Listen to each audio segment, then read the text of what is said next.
The V-Rising launches out of early access today, giving us a 1.0 dip into an action RPG survival game that blends a lot of fun mechanics around vampirism. And if you haven't kept up, it's now leaning into Castlevania with a full partnership with Konami to have Dracula as the antagonist of sorts.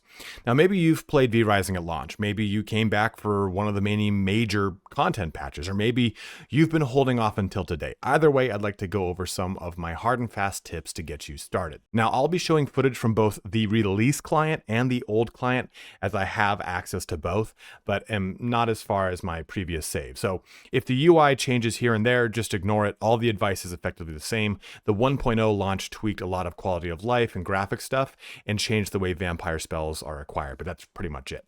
Well, and there's some other things, but no spoilers. If this is your first time on my channel, the way I do things is by upfronting the knowledge in my videos. So with that being said, you can find the entire list of things I'll be hitting on in the timeline and the description, but let me hit some of the big tips that I really think you should know. All weapons and spell damage is percentage based, scaling off of your physical or magic power. So a one-handed weapon that says it does 40% damage means it'll do 40% of whatever your physical power is at. Also, make sure you hold down the attack button to get the full benefit of the combo. Holding down Shift, then pressing the number keys will use a vampire power for you. This allows you to quickly shift into, say, wolf form or blood sight without having to bring up the menu. Lastly, add an additional bind for both auto walk and for looting in the game to help you navigate a lot of the tedium of both moving around the game world and picking up tons of loot. But that's the gist of what we'll be covering, and if nothing stands out to you within the list below, then please feel free to shut the video down and get back to enjoying being a vampire. Before you head out, please don't forget to like, comment, subscribe if this video did help you, as those things do help me and have a massive impact on my channel. Lastly, Stunlock was kind enough to give me 4 game keys that I'll be giving away today and tomorrow over on Twitch. You can find a link to my Twitch in my description and pinned comment. So come check me out. I'll be going live at 10 a.m. Pacific Standard. Let's get started here on my best tips for beginners in V-Rising. First things first, when you boot the game up, you're going to jump into selecting some game modes. If you want to do online play, that's definitely going to be up to you. Of course, jumping onto a server, those modes are just going to be whatever those modes are. But if you're playing this game on your own, or at least just making a server to play with friends, I just can't recommend this enough. Go to private game, that's how you're going to be doing this, and you'll set whatever settings you want to set across all of this. But in the game settings tab, we're going to come down here to items. Now there's one here that says teleport bound items. When enabled, some items will prevent you from using way gates. Turn this off. I mean, there's just no reason to have it on for the majority of the things in the game unless you want a very specific challenge. I would just recommend you shut this off. You can shut off this other one too. You know, when enabled, most equipment will not be dropped when on death if you're just playing with friends too, or when enabled, some items will prevent you from transforming into a bat. Having these things on and off in your personal games is going to be huge, because you might hit something, oh, that's kind of stupid, why do I have to deal with that? And the teleport bound items, there's a lot of them. I'll talk about it later in the video, but just shut this off before you even start up your game. So loading into the game, one of the first ones I want to talk about here is your vampire powers. You hold down control and it brings up your wheel. Now if you're using a gamepad or you're on PS5, that is simply bound to a specific button instead. I believe it's X if you're on a gamepad, and whatever that is, a square on PS5. And this brings this up. Now, again, on a gamepad or PS5, that's going to be a different way to control this, and it's not as hard. You can actually ignore this tip and the next tip. But when it comes to doing this on PC, you just simply hover over this and grab whatever form you'd like. And that it's fine. It can just kind of be a little tedious when you're in the middle of moving around and doing this and that. It just gets a little bit of tedium. So what you can do instead is hold down Shift. That's the default modifier for your vampire powers, and press whatever one is corresponding. So this is 1, 2, 3, 4, 5, 6, 7, 8.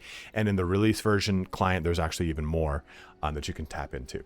But you see, just by pressing Shift 1, I immediately jump into wolf form. And Shift 1 again brings me out.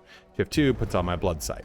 Or Shift 2 brings it back off. Now you can change that modifier to be a different one. And this works over here for remotes as well. Holding down Alt will do the same thing. But it's just a way better way to tap into those forms and streamlines the process a lot. Jumping into the launch client, let's talk about rebinding 2 very important keys. Now, navigating through the world is going to be important. So you do have an Autorun button that will work like this. You simply spin the camera around. If you're using a gamepad or the PlayStation controller, you'll go ahead and press triangle or Y to kind of create the situation that allows you to do what I just did, right, like this. And also, it's looting things, right? So simply pressing F to loot things is can seem a little tedious. I could hold this button down and completely loot all the things in this location, which is nice. But when you're in the middle of combat or you're trying to navigate around things, it kind of becomes like a game of basically playing origami with one finger holding F and the other finger's trying to navigate through WASD. So let's going to go ahead and go into options, and we're going to click controls at the top. And now we have keyboard and mouse bindings, press show binding. And we have Autorun. So by default, it's set to mouse button 4. Add another button here if you want in this column. This is basically an alternate to this default button. But I like having Autorun set to mouse button 4 for me, so I can just simply press it on my mouse. Autorun is a big one to rebind. Another one too is the ability to use things. So interacting and picking up is default F. But I want to also have it to be a different button, so I've set it to mouse button 5. Now, I can navigate and do things like skill shots or move around in combat and certain things and pick up health orbs, do any kind of critical item pickup or anything that I need to do using just simply the mouse. This allows me to move around in, tight circles or whatever, and just simply hold down and pick everything up as I need to without kind of taking my finger off of my movement key, so I kind of lose some action. This is a real big tip that I only did recently. I have something like 80 hours in V-Rising, and I only did it in the last like 10, and it just changed the way I play the game. Opening up your character screen, you're going to see 4 of the most important stats in the game: your health, your physical power, and your spell power. Everything will scale off of these depending upon if it's a weapon, if it's a spell, if it's whatever. And we talk about that in the next section where we go about how this physical power stat right here will scale off of whatever this says right here, like the percentage points and what have you. So, just pressing 1, it'll show you right there that 35, 35, 40 will scale off of this number right here. And also you have your gear level. Now, if I click on this, I don't think it shows you. Okay, here it is. Your gear level compared to the unit level of an enemy affects the damage you deal and receive against that enemy. Gear level has no effect versus other players. Basically, this is kind of how the game measures what level you are when it comes to attacking different bosses, different enemies, and you'll see that represented next to their health bar. It'll show a number that's their gear level. And when you start to go through your V blood and hunting down bosses, they'll have a certain gear level or a level that will be affixed to them, and you need to kind of match that. This is extremely important. So gear level is increased based off of all of your equipment, right? So we have 2, 2, 2, 2, 6, and 3. So 2, 4, 6, 8, plus another 3 here is 11, plus this brings us up to 17. That's our gear level. It's not an average. It's just it adds up every single item you've got, and then it puts it right here in your gear level. But outside of that too, we have your physical power, we have your spell power, like I said, your max health, like I said. You have your different resistances, and you're going to need these as you progress through the game. You'll get to a point where it says, hey, you're just going to take holy damage here. You'll need something to increase your holy radiation resistance, either a potion or what have you. And also we have a lot of other things that have more granular breakdown in the launch version of V-Rising versus the standard version or the old early access version. We didn't have all these cooldown rates, these damage reductions, these primary attack leech, these spell leeches. So these things are going to give you tons of information on what's important for maybe your specific build. And knowing too that, hey, physical crit power already exists at 150%. All this stuff is important. Movement speed, of course, that being low, you want to get that up as fast as you can. But either way, knowing how gear level works, how physical power and spell power play into how your character does damage are all very important things. And I wanted to bring this screen up in specific because it is changed from early access to 1.0 to just give you so much more information and arm you to make a better build out of your character. Now that we've taken a look at stats, let's look at the actual weapons. So when we go ahead and take a look at the weapon by hovering over down here, we see some critical things. We already talked about physical power, but equipping an actual weapon gives us a bonus to physical power, and it also helps with our gear level. It's at level 18 here with the Merciless Iron Sword, so this adds into that gear level average. But also too, we get a proficiency. Every melee weapon will have some sort of proficiency. So this gives us a physical damage bonus to vegetation, meaning that we can harvest vegetation quicker with this sword. Or if I go to the great sword, much like the axe, this gives us a physical damage bonus to wood. You can see that right there. Now, this, of course, does mean that I could go ahead and swipe a tree with a sword, but I can also swipe it with an axe and take it down faster. It's just a means of harvesting things. It is also worth noting that certain materials and minerals in the game need a higher weapon to tap into it. So, for example, the iron mace is needed to hit higher yields of minerals because it's just a stronger mineral, whatever it is. But there's other things too here. You can see the Reaper gives you damage to undead, or the Bone Spear gives you damage to creatures, all sorts of stuff. But outside of that, we have the actual damage characteristic of the weapon, which is important. So by hovering over this one, you can see primary attack, perform a combo of melee attacks dealing 35, 35, and 40% physical damage. Every single weapon will have pretty much a 1, 2, 3 combo to it.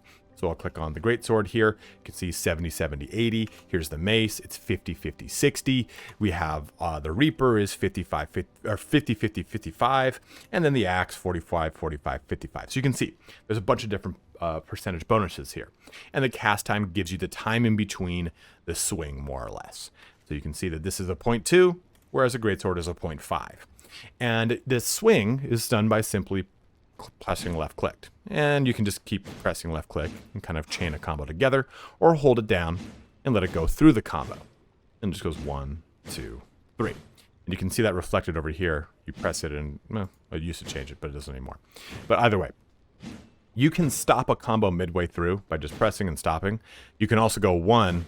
As long as the animation is still kind of like active, they'll continue the next combo in the chain. So it saves you time to just hold down left click.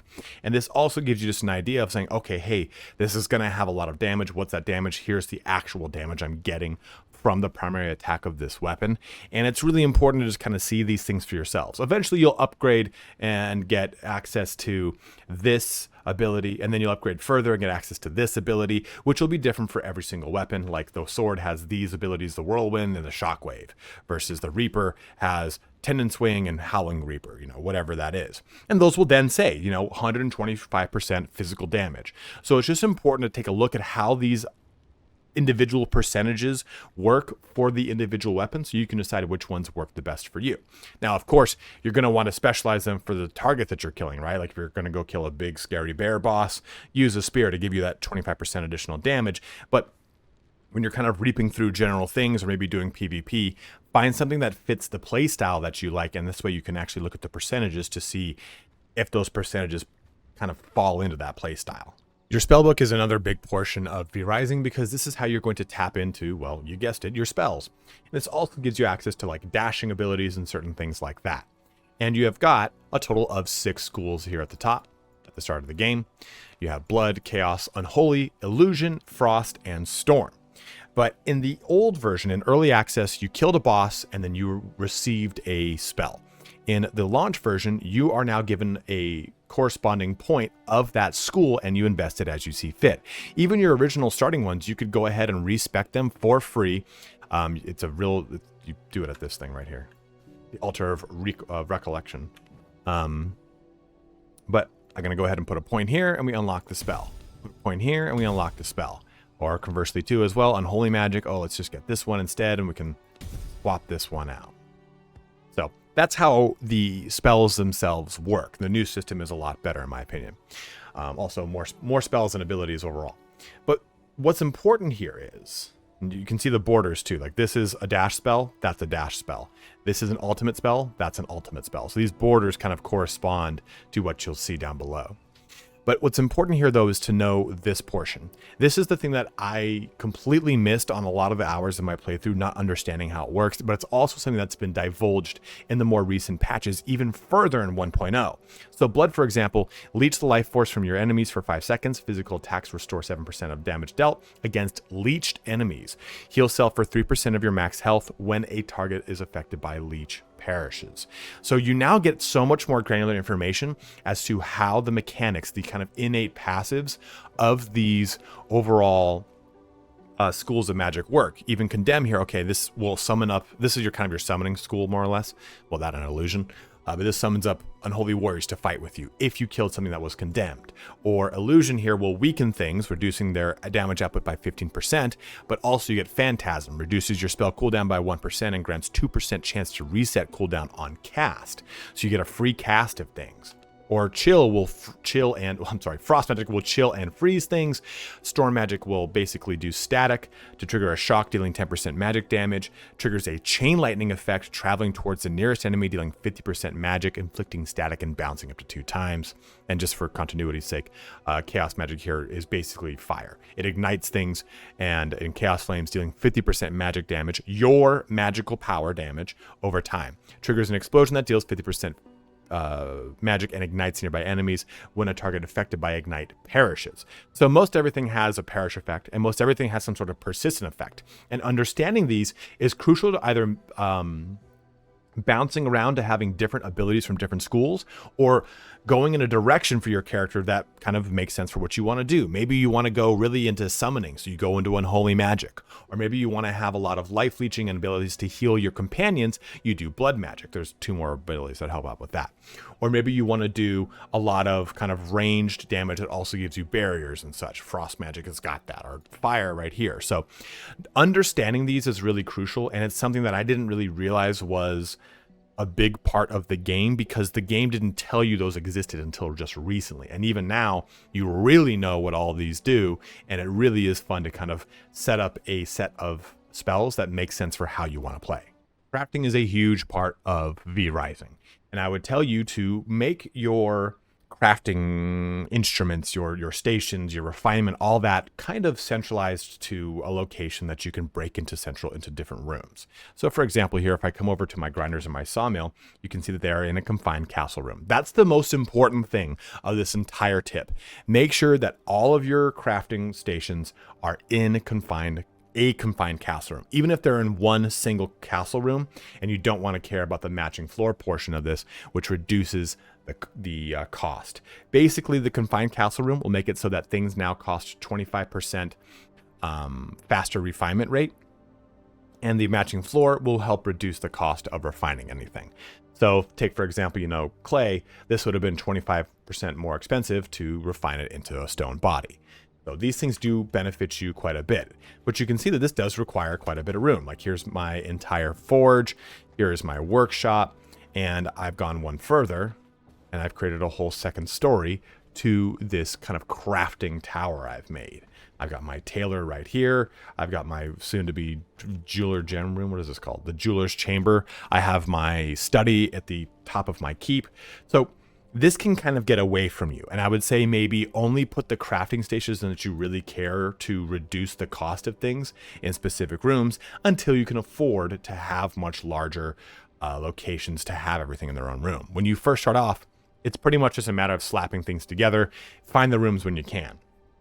But really, just simply putting like a small, even a rectangular room like this and putting all the stations in them, it just helps you in reducing that refinement rate by 25% to make things just happen a lot faster in your initial game and playthrough. Next up is a conversation about blood types. Now, blood types are going to change. They're going to constantly fluctuate. You're going to lose them. You're going to have to get new ones immediately if you have gotten too beat up, whatever the situation is. But whenever you go ahead and use this ability, Blood Mend, you will pull directly from your directly from your blood pool at a faster rate. You have 10 liters from your blood pool that will then kind of come, but you will gradually lose 0.1 meter over time. As you can see, it just went from 3.0 to 2.9. But the blood quality of your blood type results in some differing benefits. So you can see here, okay, we are at blood type rogue, and that gives us 10 to 20% chance to crit strike on weapon attacks, 8 to 15% movement speed, reduce cooldown on travel spells, chance on critical hit to expose victims' armor, and then lastly, boost all effectiveness by 30%. And you can see that if the little Roman numeral is lit up, then you kind of jump to the next graduation of percentages in this, right? So you can see that the 5th Roman numeral is not lit up. So I am realistically, if you divide this kind of evenly across the board, let's take a look at chance to crit strike on weapon attacks. If I just have Roman numeral 1, then it would just be 10%. But as we jump up, it's going to come to, okay, right now we're probably at 18% chance to crit strike on weapon attacks. Once we push ourselves into 5 by getting a 100% blood quality rogue, this would be 20% chance to critical strike on weapon attacks, plus the boost to all effects by 30%. So getting high quality blood is a nice to have, but it's not compulsory. It's something that you're going to want to do on particularly hard bosses that you really can't beat. You're like, man, I'm really struggling here, but I'm focusing personally on a lot of melee attacks. But it's not necessarily the melee damage I'm worrying about. It's mainly the melee survivability. So maybe I go get the warrior, which adds life leech. It helps reduce damage taken, so on and so forth. Or maybe you do need to do more physical damage with your melee weapon attacks, whatever it is. Okay, well, rogue is going to make sense. Or maybe you want to lean more into your spell casting and do more damage with spell casting. Well, I need to go find a scholar to do that. So blood type and swapping blood type is going to be just a huge part of this game, and it's something that you're constantly going to be doing. So if you die and you lose a 96% blood, or you have to swap out blood because you're too low, don't worry about it. You're going to find plenty of blood throughout this entire game. But understanding how this works is pretty crucial to understanding, okay, do I need a 96%? Am I cool with just a 4%? Because most of the time I kind of bang around in the 1 or 2 tier category because I just kind of need a lower blood pool, or I just need blood to do what I want to do. It's worth noting too that eventually you can, because you can see right here, get servants and even imprison people to constantly harvest their blood. So you can find a 100% blood quality, slap them in a prison, and now you constantly have a resource for 100% blood quality rogues or whatever it is. So this will start to unfold before you as you jump more into the game, and I don't want to spoil some of those fun mechanics that you'll jump into, but blood quality and blood pool is a big portion of how you navigate your raw abilities and make them stronger. When you come out of the game, you start off here in the Farbane Woods. You'll either come out from this location or from this location and start here and start here. And depending upon if you're playing private server or a public server, you'll have restrictions on what you can do with the Vampire Waygate, all these things. But I think that there's a temptation, as it were, to make your castle immediately in one of the surrounding areas. I know I did over here, and I've done this game for 80 plus hours. But this is where you're going to spend a majority of, I'd say, like levels 1 through to like 70 or so, 70 or 80. And it can be nicer to have a more centralized location for your castle. Now, this isn't easy. You come to these locations and it gets harder the more north you move. These locations up here, of course, are very hard. So keep this in mind, and also if you're on a public server, some of these plots will be taken.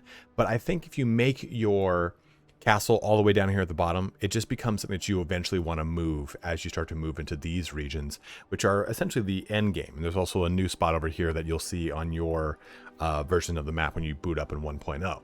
But either way, I think either relocating later is not a bad idea, and having just kind of a ramshackle house until you get to a certain point, again, not a bad idea.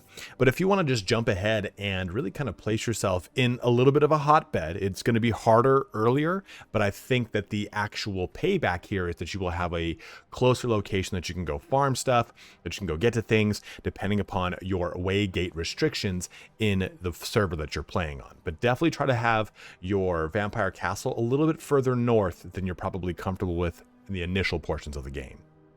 And at that, it brings our video here to a close. So hopefully this helps you out in jumping into V-Rising for the first time. This game is huge. There's tons of mechanics. There's tons of nuance to those mechanics. There are things that I didn't even touch on. There's things that I deliberately missed. And it's because there's a lot of discovery in this game. And I want you to enjoy that discovery. It's like watching a video on Valheim, and they tell you exactly what to do every step of the way. Well, that game is about discovering those things. So I still want you to be able to discover all that, but there are certain things about the mechanics of the game that I just wish I had known so that I could actually jump into the gameplay versus getting hung up on what little things like this mean. How does this actually work? I didn't even know that there was combos to weapons up until like, I think the 10-hour mark. And I didn't know that I had to hold down the button. All this stuff hopefully helps you break in and allows you to actually enjoy the game versus stumbling with those first couple crucial hours.